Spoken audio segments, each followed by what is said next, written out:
Hello students, हम definite integral की property third पर आते हैं। प्रॉपर्टी थर्ड क्या है? Integral a to b f x d x is equal to integral a to c f x d x plus integral c to b f x d x.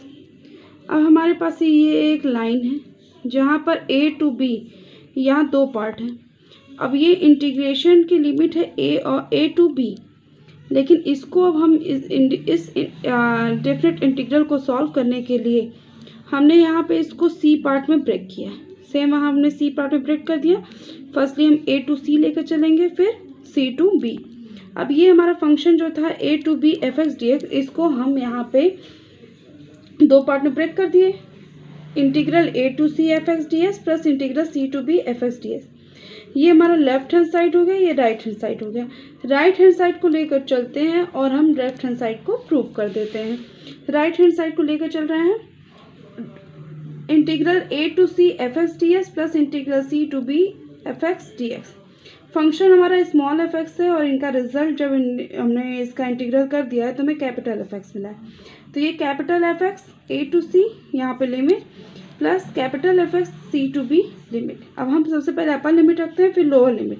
तो ये हो जाएगा f c minus f a, ये हमने इसमें limit रख दी इस function की, प्लस ये प्लस रख दिया। फिर अब इस फंक्शन में लिमिट रखते हैं तो f b minus f c. अब ये एफ सी और ये प्लस एफ सी और ये माइनस एफ सी दोनों आपस में क्या हो जाएंगे? कैंसिल। मिला क्या? Minus f a plus f b. इसको एक सीक्वेंस में रख दिए। सीक्वेंस में जब हम रखते हैं इसको तो ये f b minus f a हो गया। अब f b minus f a को हम लिख सकते हैं f of x b to a, और इस फंक्शन को इंटीग्रेशन फॉर्म में जब लिखते हैं तो ये हो जाएगा integral a to b f x, और ये हमने लेफ्ट हैंड साइड को प्रूव कर दिया। तो ये प्रॉपर्टी हमारी प्रूफ हो गई। इस प्रॉपर्टी में क्या था? Integral a to b f x d x, इसको हम दो पार्ट में ब्रेक करके सॉल्व कर सकते हैं। Integral a to c f x d x plus integral c to b f x d x. और हम राइट हैंड साइड को लेकर चले थे, हमने लास्ट में लेफ्ट हैंड साइड को प्रूव कर दिया। अब हम नेक्स्ट आते हैं प्रॉपर्टी फोर। प्रॉपर्टी फोर हमारी क्या है? Integral zero to a f x d x is equal to integral zero to a f of in bracket a minus s bracket close d x. अब इसको हम prove करते हैं। Let a minus x is equal to t consider कर लेते हैं और इसको हम डिफ्रेंशिएट करते हैं। ए कांस्टेंट था, जीरो हो जाएगा, minus x differentiation d x is equal to d t. इसको हम इस तरह भी लिख सकते हैं, d x is equal to minus d t.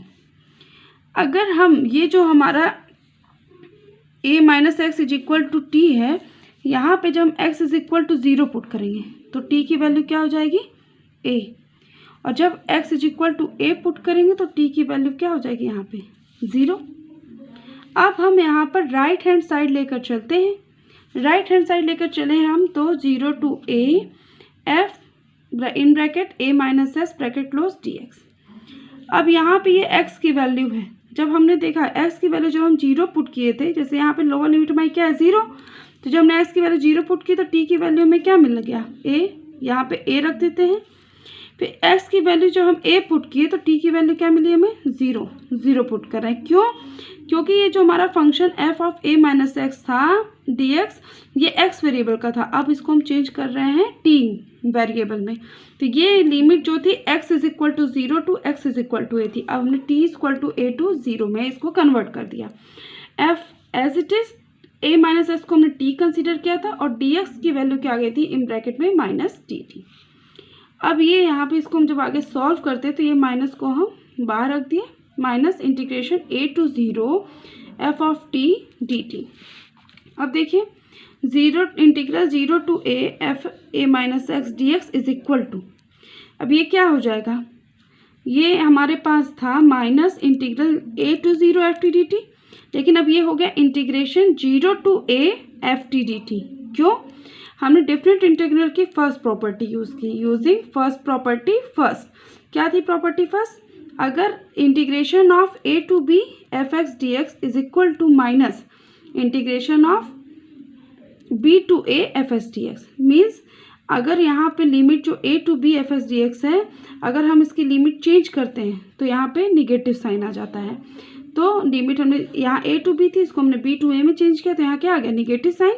तो सेम उसी तरह यहाँ निगेटिव साइन ऑलरेडी था और यहाँ लिमिट थी 0 to a f t d t. अब हम इस लिमिट को चेंज कर रहे हैं, sorry a to 0 f t d t. तो अब इसे a टू 0 को हम चेंज कर रहे हैं 0 टू a। जब 0 टू a में चेंज करें तो हमें एक माइनस और मिलेगा, माइनस माइनस क्या हो जाएगा, positive F t d t. ये हमने यहाँ पे फर्स्ट प्रॉपर्टी यूज़ कर ली थी।